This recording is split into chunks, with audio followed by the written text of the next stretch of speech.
സുഹൃത്തുക്കളുടെ ഇടയിലും ഇപ്പോൾ നിങ്ങളുടെ ഇടയിലും മമ്മൂട്ടി എന്നറിയപ്പെടുന്നത്. പക്ഷേ പലരും ചോദിച്ചു ആരാണ് ആ മമ്മൂട്ടി എന്ന് പേരിട്ട ആളെന്ന്. പലരും സ്വമേധയാ മുന്നോട്ട് വന്ന് ഞാനാണെന്ന് പറഞ്ഞവരുണ്ട്. പക്ഷേ എനിക്കറിയാവുന്ന എനിക്ക് പേരിട്ട മമ്മൂട്ടി ദാണ്ട് അവിടെ ഇരിപ്പുണ്ട്. കുറെ നാളുകൾക്ക് ശേഷം പൊതുവേദികളിലെത്തിയ മമ്മൂട്ടി ഇന്നലെ ഒരു സത്യം വെളിപ്പെടുത്തി. എന്തായാലും ആ ഒരു കാര്യം കേട്ടപ്പോൾ എനിക്ക് സത്യത്തിൽ റെസ്പെക്ട് തോന്നി മമ്മൂട്ടിയോട്. കാരണം പലരും പല കാര്യങ്ങളും മറച്ചു വെക്കുന്ന ഈ ഒരു കാലത്ത് ഇങ്ങനത്തെ ഒരു കാര്യം ചെയ്തത് കണ്ടപ്പോൾ മമ്മൂട്ടി എന്ന് പറയുന്ന ഒരു കലാകാരനോട് ഒരു പ്രത്യേകതരം ഇഷ്ടം തോന്നി. അത് മാത്രവുമല്ല, ആ ആളെ പിടിച്ച് ചേർത്ത് നിർത്തിയ ആ ഒരു രംഗമുണ്ടല്ലോ, കഥ പറയുമ്പോഴെന്ന് പറയുന്ന ആ ഒരു സീൻ നമ്മൾ ഓർത്തുപോകും. എനിക്ക് ആ കടുക്കനിട്ട ഒരു ചെങ്ങാതി കൂടെ ഉണ്ടായിരുന്നു, എനിക്ക് വാരിത്തന്ന ഒരു ചെങ്ങാതി ഉണ്ടെന്നൊക്കെ പറയുന്ന ആ ഒരു സീൻ ഉണ്ടല്ലോ, എനിക്ക് ആ ഒരു പാത്രത്തിൽ നിന്ന് തരുമെന്ന് പറയുന്ന ആ ഒരു രംഗമൊക്കെ ഓർക്കുന്ന രീതിയിലാണ് ഈ ഒരു സീൻ കണ്ടപ്പോൾ എനിക്ക് ഓർമ്മ വന്നത്. മമ്മൂട്ടി എന്ന് പറയുന്ന ആ ഒരു കലാകാരന് മമ്മൂട്ടി എന്നൊരു പേരിട്ട ആ ഒരു വ്യക്തിയെ അടുത്തേക്ക് വിളിച്ച് ചേർത്ത് നിർത്തുന്ന ആ ഒരു രംഗമുണ്ട്. ഇത്രയും നാളും അദ്ദേഹത്തിന് പേരിട്ടത് മറ്റാരൊക്കെയാണെന്ന് പലരും വന്ന് പല രീതിയിൽ വന്ന് പറഞ്ഞിട്ടുണ്ട്. പലരും കുറിപ്പുമായിട്ടൊക്കെ വന്നിട്ടുണ്ട്. പലരും എന്താ പറയാ മീഡിയയിൽ ഇന്റർവ്യൂ കൊടുത്തിട്ടുണ്ട്. തിക്കുറിശി സുകുമാരനാ കൊടുത്ത് പേരിട്ടതെന്നൊക്കെ പറഞ്ഞുകൊണ്ട് പലരും പറഞ്ഞിട്ടുണ്ട്. അങ്ങനെ ഇരിക്കുമ്പോഴാണ് മമ്മൂട്ടി തന്നെ പറഞ്ഞത് ഇദ്ദേഹമാണ്, ഈ ഒരു കോളേജ് സുഹൃത്താണ് എനിക്ക് പേരിട്ടത് എന്നുള്ളത്.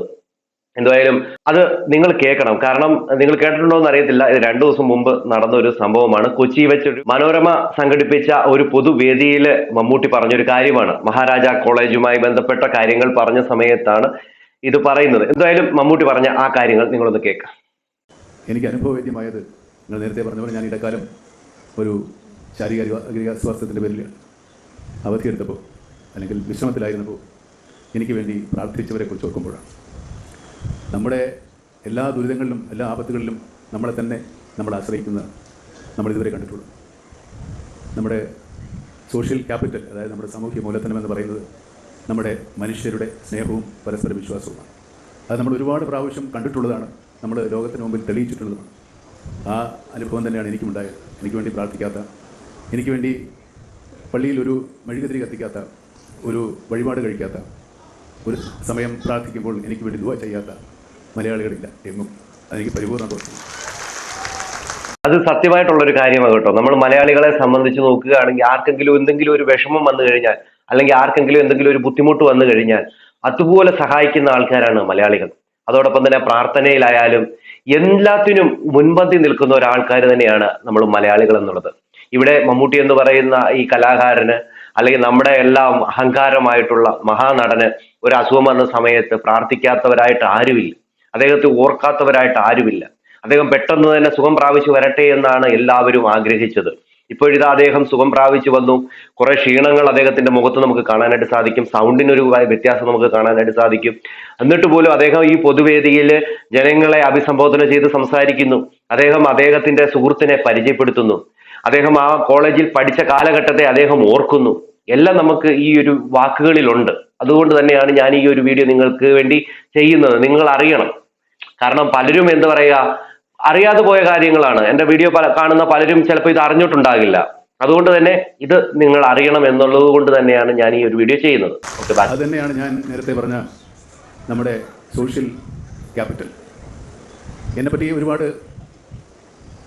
ആരോപണങ്ങളുണ്ട്. ഞാൻ തലക്കനമുള്ളവനാണ്, ഞാൻ അഹങ്കാരിയാണ്, ഗർവുള്ളവനാണ്, ക്ഷിപ്രകോപിയാണെന്നൊക്കെ ഈ പറഞ്ഞവരൊക്കെ കൂടിയും എനിക്ക് വേണ്ടി പ്രാർത്ഥിച്ചിട്ടുണ്ട്. വളരെ വളരെ സന്തോഷമുള്ള ഒരവസ്ഥയാണ് എന്നെ സംബന്ധിച്ചിടത്തോളം. എൻ്റെ മുമ്പിൽ മലയാള സിനിമാ സാഹിത്യത്തിലെ ഒരുപാട് പ്രഗത്ഭരായ ആൾക്കാർ നിരനിരപ്പുണ്ട്. ടി ഡി രാമകൃഷ്ണൻ മുതൽ ഇങ്ങേറ്റത്തിരിക്കുന്ന പ്രഗത്ഭരായ മാഷ് ഉൾപ്പെടെ, വിശ്വനാഥ മാഷ് ഉൾപ്പെടെ എല്ലാവരും, എനിക്ക് പരിചയമുള്ളവരും പരിചയമില്ലാത്തവരും ഞാൻ വായിച്ചിട്ടുള്ളവരും വായിക്കാത്തവരും ഒക്കെ ഒത്തിരി ആളുകൾ ഇവിടെയുണ്ട്. ഈ വേദിയിലുണ്ട്. എൻ എസ് മാധവൻ എൻ്റെ കൂടെ മഹാരാജാസിൽ എനിക്ക് മുന്നേ പഠിച്ചു പോയ ആളാണ്. ഞാൻ അദ്ദേഹത്തിൻ്റെ ഒരു പിൻഗാമിയാണ്. ലണ്ടൻ മത്തിനിയിലെ ലുത്തിനികൾ എന്ന നോവൽ വായിക്കുമ്പോൾ ഷൺമുഖൻ റോഡിലെ ഇപ്പം അതില്ല, അരമതിലിൽ ഇരുന്ന കൂട്ടത്തിൽ ഞാൻ ആ നോവൽ വായിച്ചപ്പോൾ ഞാനും ആ കഥാപാത്രമായിരുന്നു എന്ന് എനിക്ക് തോന്നിയിട്ടുണ്ട്. ആ അരമതിലിരുന്ന കൂട്ടത്തിൽ ഒരാൾ ഞാനാണ്, അല്ലെങ്കിൽ എൻ്റെ കൂടെയുള്ള ഞാനും എൻ്റെ സുഹൃത്തുക്കളുമാണെന്ന് എനിക്ക് തോന്നിയിട്ടുണ്ട്. അത്രത്തോളം എന്നെ സ്വാധീനിച്ച ഒരു എറണാകുളം ബേസ് കഥയില്ല. ഒരുപക്ഷെ അത് അർഹിക്കുന്ന തരത്തിൽ അംഗീകരിക്കപ്പെട്ടു എന്ന് പോലും എനിക്ക് തോന്നിയിട്ടുണ്ട്. എന്തായാലും ഇദ്ദേഹത്തിന്റെ വാക്കുകൾ നമ്മൾ ശ്രദ്ധിച്ചു നോക്കുമ്പോൾ നമുക്ക് മനസ്സിലാവും എല്ലാവരോടും സ്നേഹമാണ്. എല്ലാവരും ഇദ്ദേഹത്തെ കുറിച്ച് പറഞ്ഞേക്കുന്നത് എന്താണ്, കുറച്ച് ഒരു കട്ടിയുള്ള സംസാരിക്കുന്ന ആളാണ്, ഭയങ്കര ദേഷ്യക്കാരനാണ്, ഭയങ്കര ഗൗരവക്കാരനാണ്, അങ്ങനെയൊക്കെയല്ലേ.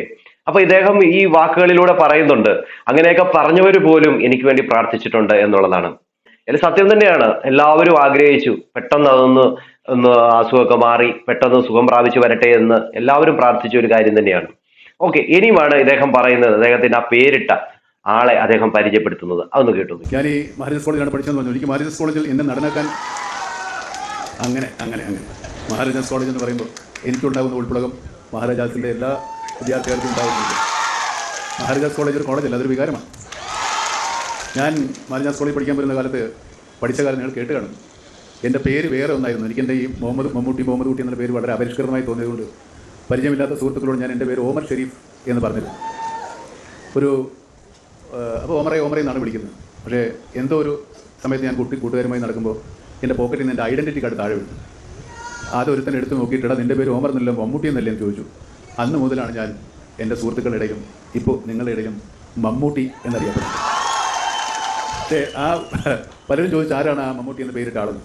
പലരും സ്വമേധയാ മുന്നോട്ട് വന്ന് ഞാനാണെന്ന് പറഞ്ഞവരുണ്ട്. പക്ഷേ എനിക്കറിയാവുന്ന എനിക്ക് പേരിട്ട മമ്മൂട്ടി ദാണ്ട് അവിടെ ഇരിപ്പുണ്ട്. ഈ ഒരു രംഗം കാണുമ്പോൾ കറക്റ്റായിട്ട് നമുക്ക് ആ കഥ പറയുമ്പോൾ എന്ന് പറയുന്ന ആ സിനിമയിലെ ആ രംഗമാണ്. അതുമാത്രമല്ല, ആ ഒരു ഇടർച്ചയുണ്ടല്ലോ, വാക്കുകളിലെ ആ ഇടർച്ച, അതും സെയിം നമുക്ക് ആ ഒരു കഥാപാത്രം ഉണ്ടല്ലോ, കഥ പറയുമ്പോൾ എന്ന് പറയുന്ന ആ ഒരു കഥാപാത്രം പറയുന്ന ആ ഒരു ഇടർച്ച തന്നെ ഉണ്ട് മമ്മൂട്ടി ഇത് പറയുമ്പോൾ. എന്തായാലും ആ സുഹൃത്തിനെ ചൂണ്ടിക്കാണിച്ച് ആ സുഹൃത്താണ് എനിക്ക് പേരിട്ടത്, അദ്ദേഹമാണ് എനിക്ക് പേരിട്ടതെന്ന് പറയുമ്പോഴുണ്ടല്ലോ, ആ വിളിക്കുന്ന ആൾക്കുണ്ടാകുന്ന ആ ഒരു സന്തോഷം എത്ര അധികം ഉണ്ടാവും. ഇത്ര നാളായിട്ടും എന്നെ മറന്നിട്ടില്ല എന്ന് തോന്നുമ്പോഴുണ്ടാകുന്ന ഒരു ഇത്. അദ്ദേഹം ആ സ്റ്റേജിൽ വരുമ്പോൾ നിങ്ങളൊന്ന് ശ്രദ്ധിച്ചു നോക്കണം. അദ്ദേഹം എന്തു എളിമയോടുകൂടിയാണ് എന്നറിയാമോ അദ്ദേഹം നിൽക്കുന്നത്. ഒരു മഹാനടൻ, അതായത് കൂടെ പഠിച്ച ഒരാൾ, ID കാർഡ് വരെ എടുത്തു കൊടുത്തിട്ടുള്ള ആള്, എടാ പോടാന്ന് വരെ വിളിച്ചിട്ടുള്ള ഒരാള്, അങ്ങോട്ടും ഇങ്ങോട്ടും അടി പിടിച്ച് ഓടി നടന്നിട്ടുള്ള ഒരാളാണത്. എന്നിട്ട് പോലും അദ്ദേഹം ഇപ്പോൾ ഒരു മഹാനടനാണ്, ജനങ്ങൾ ആദരിക്കുന്ന ഒരാളാണ് എന്ന് അറിയുമ്പോൾ അടുത്ത് നിൽക്കുമ്പോഴുണ്ടാകുന്ന ആ ഒരു ബഹുമാനം, അല്ലെങ്കിൽ എന്താ പറയാ, ഒരു കൂട്ടുകാരൻ എങ്ങനെ അത് പറഞ്ഞറിയിക്കേണ്ടത്. അത് തന്നെയാണ് ഇവിടെ ആ അദ്ദേഹത്തിനുണ്ടായ ആ ഒരു അനുഭവം. എന്തായാലും അത് കണ്ടു നോക്കൂ, അത് കാണേണ്ട ഒരു കാര്യം തന്നെയാണ്. നിങ്ങൾ കാണാൻ വേണ്ടി ഞാൻ വീഡിയോ നിങ്ങളോട് വിളിക്കും. അദ്ദേഹത്തിൻ്റെ പേര് ശശിധരൻ എന്നാണ്.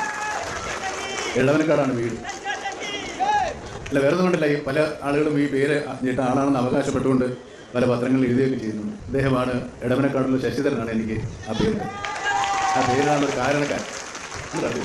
പലരും എന്നോട് ചോദിച്ചിട്ടുണ്ട്, ഞാൻ ഇയാളെ ഒളിച്ചു വെച്ചിരിക്കുകയായിരുന്നു, പുറത്തു വിടാതെ, ഒരു സർപ്രൈസ്. ഇങ്ങനെ 4 പേര് കാണുക ഇയാളെ പരിചയപ്പെടുത്തണമെന്ന് എനിക്ക് വലിയ ആഗ്രഹമുണ്ടായിരുന്നു. അതേതായാലും ഈ ഫോർക്കോസിൻ്റെ വളരെയേറെ സന്തോഷം.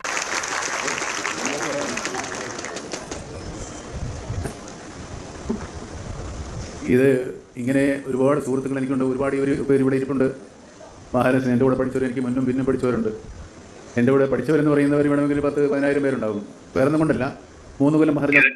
നോക്കി, അദ്ദേഹത്തിന് തന്നെ എന്തൊരു സന്തോഷമാണ്. സന്തോഷമായില്ലേ എന്നാണ് മമ്മൂട്ടി ചോദിക്കുന്നത്. സന്തോഷമായി എന്നാണ് അദ്ദേഹം പറയുന്നത്. എന്താണല്ലേ, അദ്ദേഹം അത് മറച്ചു വെച്ചില്ല. ഇനിയും നമ്മുടെ ജീവിതം എത്രമാത്രം ഉണ്ടാകും, എത്ര കാലം ഉണ്ടാകും. പക്ഷെ നമ്മൾക്കൊരു പേരിട്ട ഒരു വ്യക്തിയെ ഒരു സ്റ്റേജിൽ വിളിച്ച് മറ്റുള്ളവരെ പരിചയപ്പെടുത്തി കൊടുക്കണമെന്ന് കാണിച്ച മമ്മൂട്ടിയുടെ ആ മനസ്സുണ്ടല്ലോ, അത് തന്നെ വലിയൊരു കാര്യം തന്നെയാണ്.